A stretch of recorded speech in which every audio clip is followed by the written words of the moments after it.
میرے ہاتھ میں قلم ہے میرے ذہن میں اجالا، میرے ہاتھ میں قلم ہے میرے ذہن میں اجالا، مجھے کیا دبا سکے گا کوئی ظلم تو کا پالا، مجھے فکر امن عالم تجھے اپنی ذات کا غم، میں طلوع ہو رہا ہوں تو غروب ہونے والا۔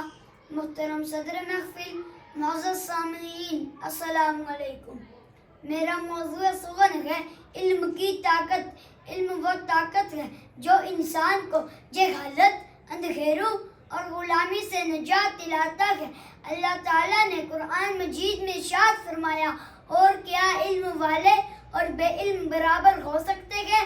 صدر علی وقار، علم وہ طاقت ہے جس نے انسان کو پتھروں کے دور سے نکال کر آج کی ترقی یافتہ دور میں داخل کیا، اور علم ہی سکھاتا ہے جینے کا سلیقہ، کیونکہ علم کی دھن جسے لگی ہی نہیں، سچ تو یہ ہے وہ آدمی ہی نہیں۔ علم انسان کو عقل و شعور عطا کرتا ہے جس سے وہ اپنی مشکلات کا سامنا کر سکتا ہے اور دنیا میں ایک مثبت تبدیلی لا سکتا ہے۔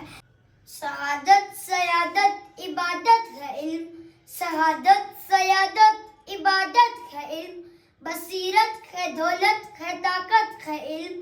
عزیز ساتھیو، علم حاصل کرنا نہایت ضروری ہے، کیونکہ علم ہی ہماری ذاتی، سماجی اور روحانی ترقی کا ضامن ہے۔ یہ ہمیں بہترین انسان بننے میں مدد دیتا ہے جو دنیا اور آخرت دونوں میں کامیابی کا ذریعہ ہے۔ اسی لیے علم ہی سے انسان انسان ہے، علم ہی سے انسان انسان ہے، جو نہ سیکھے وہ حیوان ہے۔ اللہ تعالیٰ سے دعا ہے کہ ہمیں علم سیکھنے اور اس پر عمل کرنے کی توفیق عطا فرمائے۔ آمین ثم آمین۔ آپ سب کی سماعت کا شکریہ۔